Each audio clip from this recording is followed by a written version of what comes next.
पैराड्रीम classes में आपका स्वागत है। तो लास्ट क्लास में अपन बैक्टीरिया की एनाटॉमी पढ़ रहे थे, ठीक है। अभी तक अपन ने उसकी मॉर्फोलॉजी के बारे में देखा था, यानी कि उसके शेप वगैरह कैसे होते हैं। और आज की क्लास बहुत इंपॉर्टेंट होने वाली, क्योंकि आज अपन बैक्टीरिया की स्ट्रक्चर के बारे में देखेंगे, ठीक है। तो मैं बैक्टीरिया की स्ट्रक्चर बनाने जा रहा हूँ। तो जो बैक्टीरिया की स्ट्रक्चर होती है कुछ ऐसी होती है, ठीक है। अब आगे देखते हैं।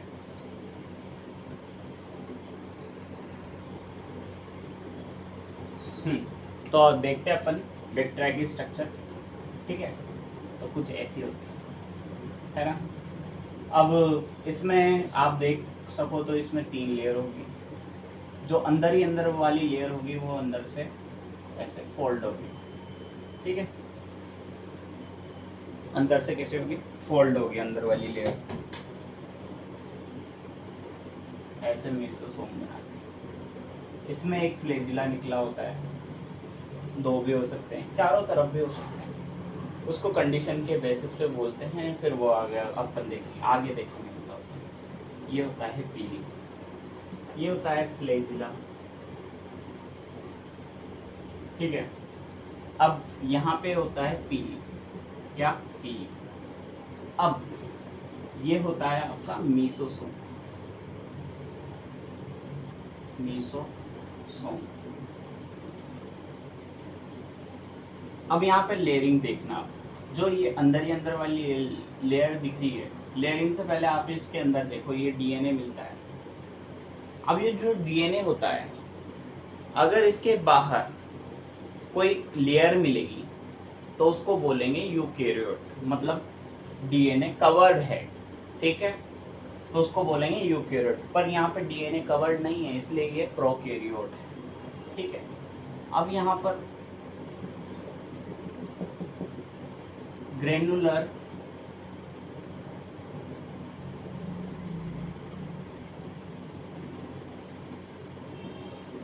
इंक्लूजन्स भी होंगे, ठीक है। और यहाँ पे ऐसे राइबोसोम भी होंगे। क्या होंगे? राइबोसोम,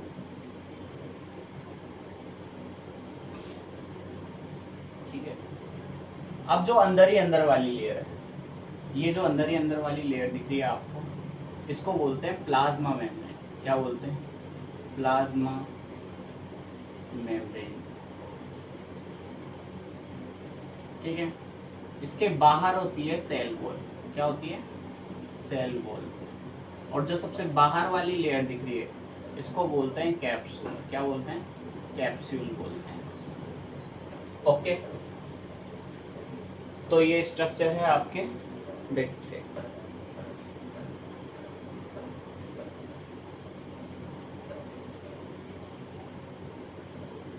बैक्टीरिया की स्ट्रक्चर है। अब चलिए नेक्स्ट स्लाइड पे चलते हैं।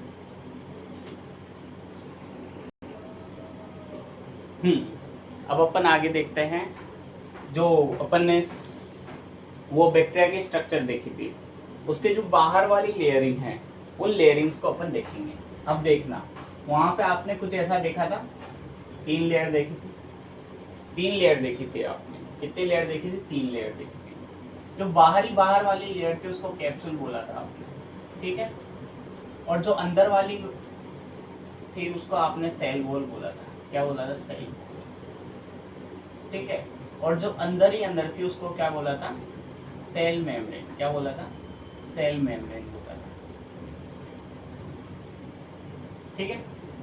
अब ध्यान से देखिएगा, अब जो ये होती है, ये दोनों ये बनाती है सेल एनवलप। क्या बनाती है? एनवलप बनाती है, एनवलप बनाती है, ठीक है। क्या बनाती है? एनवलप बनाती है। अब ये एनवलप किसको इनक्लोज करता है?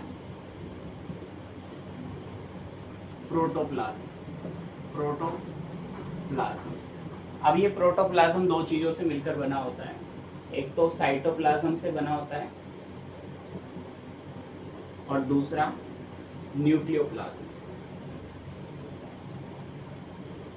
अब आप पूछोगे सर ये न्यूक्लियोप्लाज्म क्या होता है? ये जो सेल होती है, सेल के अंदर जो फ्लूइड भरा होता है उसको साइटोप्लाज्म बोलते हैं, है ना। और सेल के अंदर न्यूक्लियस होती है, ठीक है। ये न्यूक्लियस होती है, न्यूक्लियस के अंदर जो फ्लूइड भरा होता है उसको न्यूक्लियोप्लाज्म बोलते हैं। क्या बोलते हैं? न्यूक्लियोप्लाज्म बोलते हैं। ठीक है, नेक्स्ट स्लाइड पे चलते हैं।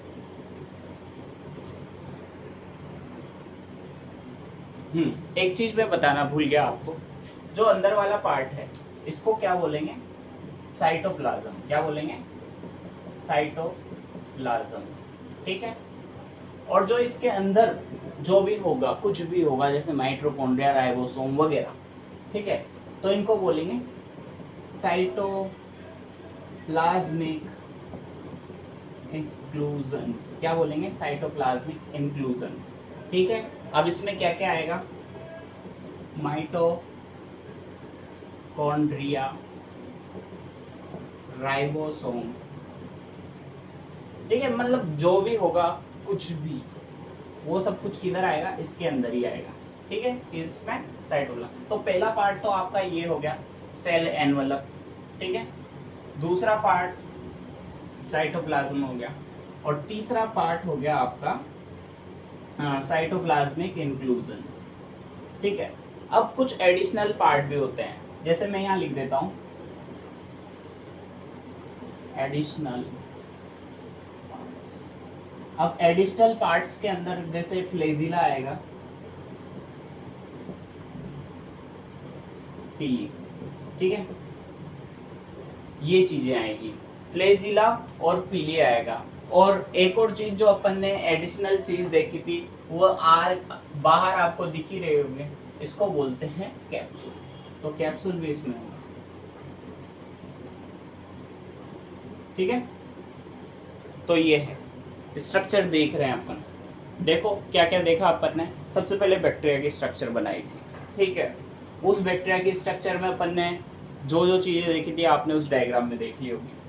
अब देखिएगा, यहाँ पे अपन ने फिर दोबारा डायग्राम बनाया, उसमें आपको मैंने कैप्सूल बताया और सेल वॉल, फिर अंदर ही अंदर वाली लेयर थी सेल मेम्ब्रेन।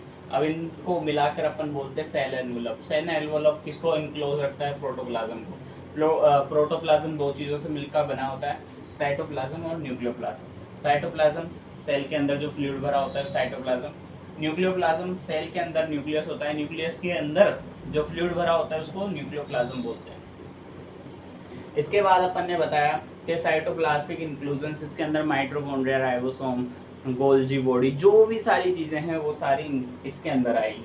साइटोप्लाज्म अंदर जो फ्लूइड भरा होता है उसको साइटोप्लाज्म बोलते हैं। एडिशनल पार्ट्स में आपके फ्लैजिला, पीली, कैप्सूल, ये सारे आएंगे। अब नेक्स्ट स्लाइड पे चलते हैं अपन। तो चलिए अपन नेक्स्ट स्लाइड पे आते हैं। नेक्स्ट स्लाइड में अपन देखते हैं कि जो सेल वॉल है उसके बारे में बता रहा हूँ। जो सेल वॉल होती है, ठीक है, अब वो क्या होती है? अब जो सेल वॉल होती है वो टफ पार्ट होता है। टफ यानी कि टफ पार्ट होता है, ठीक है, और रिजिड होता है, कठोर होता है। इसके सराउंडिंग, किसके सराउंडिंग मिलता है? बैक्टीरिया के सराउंडिंग होता है, शेल की तरह ये मिलेगा।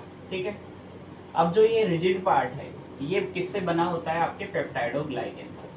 तो आपकी क्वेश्चन आएगा कि भाई बैक्टीरिया की सेल वॉल किससे बनी होती है? तो वो पेप्टाइडोग्लाइकेन से बनी होती है। अब जो ये सेल वॉल है, ये जो सेल वॉल है, अगर ये प्रेजेंट होगी तो उसको ग्राम पॉजिटिव बैक्टीरिया बोलेंगे। ठीक है, गलत, मैं चेक कर रहा था, देखो ध्यान से सुनना। जो बैक्टीरिया है सेल वॉल के बेसिस पर अपन बता रहे हैं बैक्टीरिया को कि ये ग्राम पॉजिटिव होगा या ग्राम नेगेटिव होगा। ठीक है, सेल वॉल तो होगी सही। अब ध्यान से सुनना, ग्राम पॉजिटिव बैक्टीरिया और ग्राम नेगेटिव बैक्टीरिया क्या है? अगर ये बैक्टीरिया, एक स्टेन होता है ग्राम स्टेन, अगर उसके स्टेन में ये रंग जाएगा तो ग्राम पॉजिटिव, अगर नहीं रंगेगा तो ग्राम नेगेटिव। तो उसके बेसिस पे अपन बता रहे हैं ग्राम पॉजिटिव बैक्टीरिया होगा या ग्राम नेगेटिव बैक्टीरिया होगा। नेक्स्ट स्लाइड पे चलते हैं।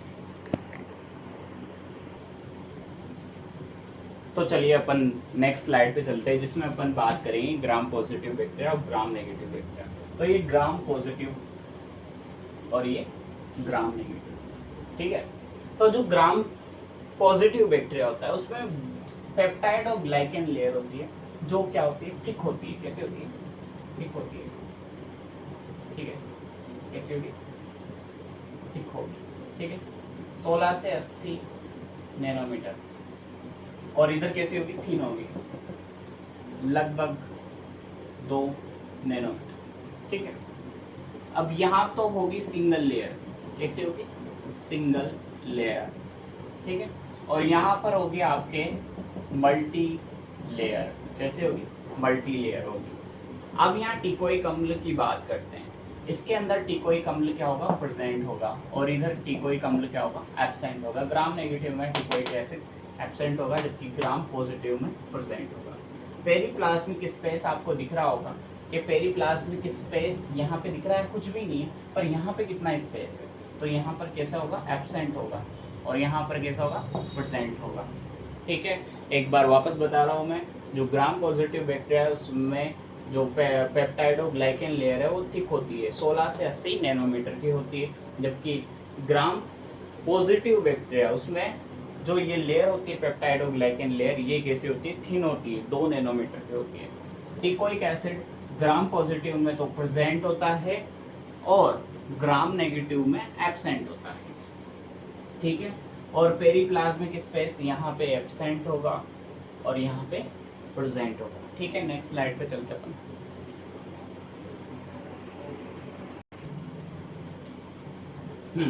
अब नेक्स्ट अपन बात करते हैं साइटोप्लाज्म के बारे में। ठीक है, अब ध्यान से सुनिएगा, आपने साइटोप्लाज्म देखा होगा, ये अपन ने कुछ ऐसे स्ट्रक्चर बनाए थे। ठीक है, अब ये जो अंदर वाली लेयर दिख रही है, ये वाली लेयर आपको दिख रही है, इसको बोलते हैं साइटोप्लाज्म। ये है साइटोप्लाज्म, इस वाली लेयर को अपन साइटोप्लाज्म बोलते हैं। ठीक है, ये वाली लेयर साइटोप्लाज्म। अब जो ये थिक होती है, ये 5 से 10 नैनोमीटर की होती है, इलास्टिक होती है और सेमी परमेबल होती है। सेमी परमेबल का मतलब है भाई कुछ चीज़ों को अंदर जाने देगी, कुछ को रोक देगी। ठीक है, lies beneath the cell wall.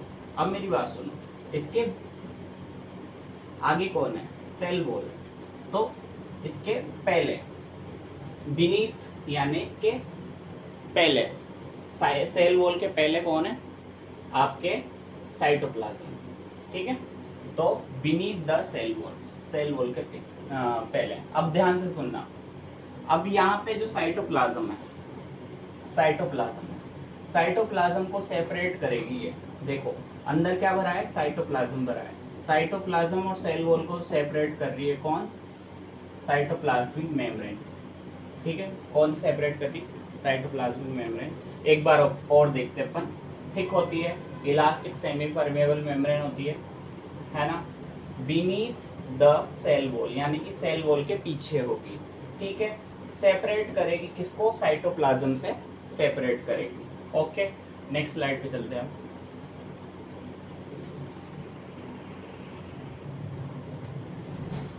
तो चलिए अब तीसरी स्लाइड पे चलते हैं। ठीक है, अब तीसरा पार्ट क्या आता है, साइटोप्लाज्म। साइटोप्लाज्म बना होता है, it contains ribosome, mesosome, vacuoles और एन्क्लूजन्स। एक बार और बोलेंगे, राइबोसोम, मीसोसोम्स, वैक्यूल्स और एन्क्लूजन्स, इनसे बना होता है अपना साइटोप्लाज्म। अब साइटोप्लाज्म के जो मेन कंपोनेंट है वो देख लेते हैं अपन, कंपोनेंट्स या कंटेंट्स जिनसे ये बना होता है वो देख लेते हैं। सबसे पहले राइबोसोम। राइबोसोम प्रोटीन सिंथेसिस करता है, सेंटर ऑफ प्रोटीन सिंथेसिस, यानी कि यहाँ से प्रोटीन का सिंथेसिस होता है। ठीक है, ये बना होता है आरएनए और राइबोसोमल प्रोटीन से। राइबोसोम बना होता है आरएनए और राइबोसोमल प्रोटीन से बना होता है। ठीक है, इसके बाद आता है इंट्रासाइटोप्लाज्मिक इंक्लूजन्स। क्या, इंट्रासाइटोप्लाज्मिक इंक्लूजन्स, ये सोर्स ऑफ स्टोरेज एनर्जी, ठीक है, प्रेजेंट होते हैं कुछ बैक्टीरिया में। ठीक है, presents in some species of bacteria. अभी तक इसका जो फंक्शंस है और सिग्निफिकेंस है वो अनसर्टेन है। ठीक है, अब अपन बात करते हैं मीसोसोम की। मीसोसोम मैंने आपको बताया था, ये सेल की स्ट्रक्चर होती है अंदर से, बैक्टीरिया की, सॉरी। ठीक है, अंदर से ऐसे ये फोल्डिंग होता है। ठीक है, ये अंदर से, ठीक है, इसी को क्या बोलते हैं, मीसोसोम बोलते हैं। ये वेस्कुलर होता है, मल्टी एलिमिनेटेड मल्टी एलिमिनेटेड और कन्वोलेटेड स्ट्रक्चर होता है, जो कि फॉर्म होता है इन वेजिटेशंस, ठीक है, इन वेजिटेशंस बनाता है। कहाँ पे बनाता है? प्लाज्मा मेम्ब्रेन से बनाता है। किसके अंदर बनाता है? साइटोप्लाज्म, ठीक है। ये हो गया आपका साइटोप्लाज्म, ठीक है। इसके बाद नेक्स्ट स्लाइड पे चलते हैं अपन। तो चलिए नेक्स्ट पॉइंट पे आते हैं, जो है न्यूक्लियस। न्यूक्लियस, ठीक है। बैक्टीरिया की जो न्यूक्लियस होती है उसमें नॉन न्यूक्लियर मेम्ब्रेन। अब मैंने आपको सेल की स्ट्रक्चर बताई थी, ठीक है, यानी सॉरी बैक्टीरिया की स्ट्रक्चर बताई थी। बैक्टीरिया की जो स्ट्रक्चर होती है उसके अंदर ऐसे जो डीएनए ऐसे ही मिलता है बिना न्यूक्लियर मेम्ब्रेन के, मतलब इसके बाहर न्यूक्लियर मेम्ब्रेन नहीं होती। तो यहाँ पर आएगा नॉन न्यूक्लियर मेम्ब्रेन, ठीक है। जेनोमिक डीएनए होता है, वो होता है इसके अंदर डबल स्टैंडर्ड, ठीक है। और क्या फॉर्म करता है? सर्कल फॉर्म करता है, ठीक है। इसका जो मेजर अपन करेंगे, यानी कि कोई ये जो डीएनए अगर इसको स्ट्रेथिन करोगे आप, स्ट्रेथिन का मतलब है कि भाई आपको इसको सीधा करना है, तो वो होगा 1 mm। कितना? 1 mm या 1000 माइक्रोमीटर, ठीक है। नेक्स्ट स्लाइड पे चलते हैं।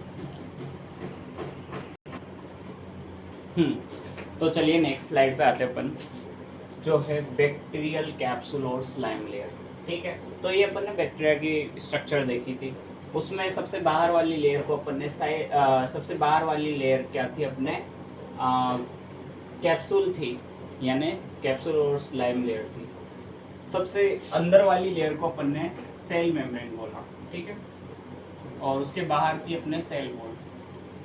अब जो ये बाहर वाली लेयर आपको दिख रही है, ये, ठीक है, ये होती है, it is the amorphous viscid bacterial secretion, ठीक है। विसिड बैक्टीरियल सिक्रीशन होता है। अगर ये जो सिक्रीशन है लूज होगा तो इसको स्लाइम लेयर बोल देंगे। अगर ये शार्प होगा या हार्ड होगा तो इसको बोल देंगे कैप्सूल, ठीक है। Bacterial secretion which surrounds some bacteria as their outermost, ठीक है। अगर ये बाहर ही बाहर, यानी कि सेल वॉल के बाहर ये मिलेगा तो इसको क्या बोल देंगे आप? कैप्सूल बोल दोगे या स्लाइम लेयर बोल दोगे। ये होता कैसा है? इमॉर्फस। कैसा होता है? इमॉर्फस होता है, विसिड होता है। कैसा होता है? बैक्टीरियल सिक्रीशन होता है, ठीक है। किसके सराउंडिंग मिलता है? बैक्टीरिया के सराउंडिंग में मिलता है। कहाँ में मिलता है? आउटर मोस्ट में मिलता है, ठीक है। अब इसके फंक्शन देख लेते हैं। ये इन्हांस करता है, बढ़ा देता है विरुलेंस को, यानी कि बैक्टीरिया की घातकता को बढ़ा देगा, ठीक है। प्रोटेक्टिव कवरिंग होती है, ये प्रोटेक्टिव कवरिंग होती है। क्या होती है? Protective covering. और आइडेंटिफिकेशन करता है बैक्टीरिया का। कोई भी जो कुछ बैक्टीरिया होते हैं उनमें कैप्सूल मिलेगा, किसी में नहीं मिलेगा, ठीक है। तो उसके आइडेंटिफिकेशन में काम आता है। चलो अब नेक्स्ट स्लाइड पे चलते हैं।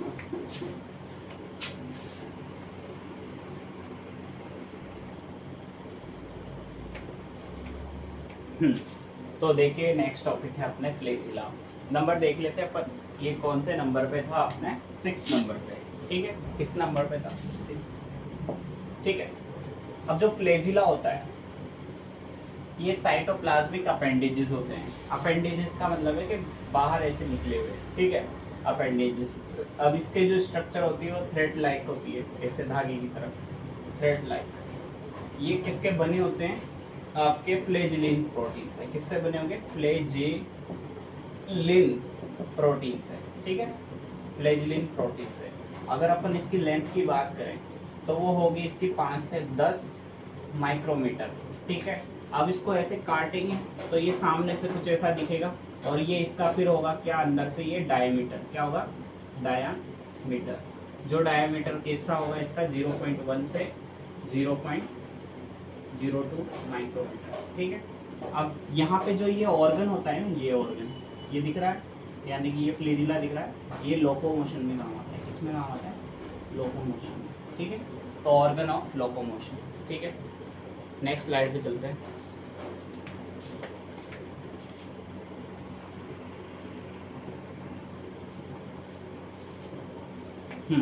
नेक्स्ट स्लाइड पे चलते हैं अपन। यहाँ पर बात हो रही है आपके फ्लैजिला के पार्ट्स की और उसकी कंपोजिशन की, ठीक है। जो प्रत्येक फ्लैजिला कंसिस्ट ऑफ 3 पार्ट्स, है ना। Each flagella consist of 3 parts. 3 parts कौन से? पहला है फिलामेंट, दूसरा होता है हुक, और तीसरा होता है आपके बेसल बॉडी। ठीक है, बेसल बॉडी दो चीजों से मिलकर बना होता है, आउटर रिंग और inner ring. Outer ring, inner ring. ठीक है, जो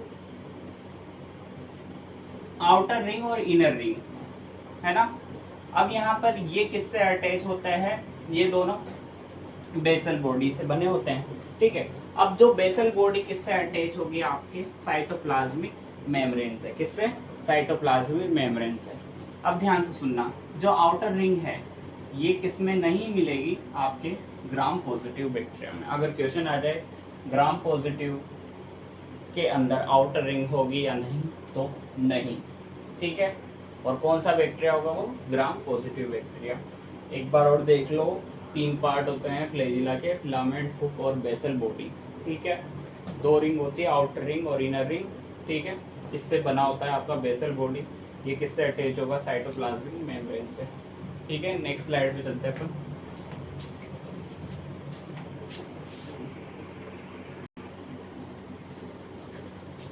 तो चलिए नेक्स्ट स्लाइड पे चलते हैं।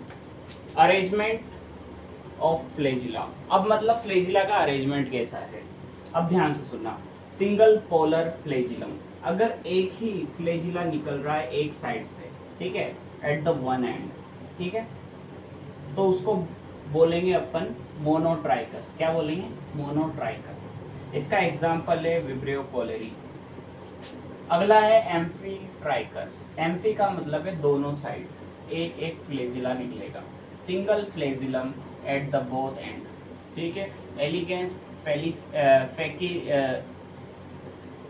फेलिकेंस। ठीक है, इसका एग्जाम्पल है, आप देख लेना एक बार। ठीक है, सिंगल फ्लैजिला निकलता है दोनों एंड से एक एक। अगला है लोफोट्राइकस। टफ्ट, टफ्ट यानी गुच्छे में, एक तरफ से गुच्छे में निकलेगा, तो इसको बोलेंगे लोफोट्राइकस। इसका एग्जाम्पल है स्पाइरिला। क्या एग्जाम्पल है? स्पाइरिला। अगला होता है पेरीट्राइकस। क्या होता है? Peritrichous. Flagella arrange round the cell, मतलब कोई भी जो सेल होगी उसके चारों तरफ फ्लैजिला निकलेगा। इसका एग्जाम्पल है साल्मोनेला टाइफी। क्या एग्जाम्पल है? Salmonella typhi. सबसे पहले अपन ने देखा, अगर सिंगल निकलेगा तो मोनोट्राइकस, दोनों तरफ एक एक निकलेगा तो एम्फीट्राइकस, अगर एक तरफ से गुच्छे में निकलेगा तो उसको बोलेंगे अपन लोफोट्राइकस। अगर पूरे राउंड में निकलेगा, चारों तरफ से ऐसे उसको घेरे रहेगा, तो उसको बोलेंगे पेरीट्राइकस। ठीक है, इनके एग्जाम्पल भी इंपॉर्टेंट है, तो आप देख लेना एक बार। ठीक है, नेक्स्ट स्लाइड पे चलते हैं।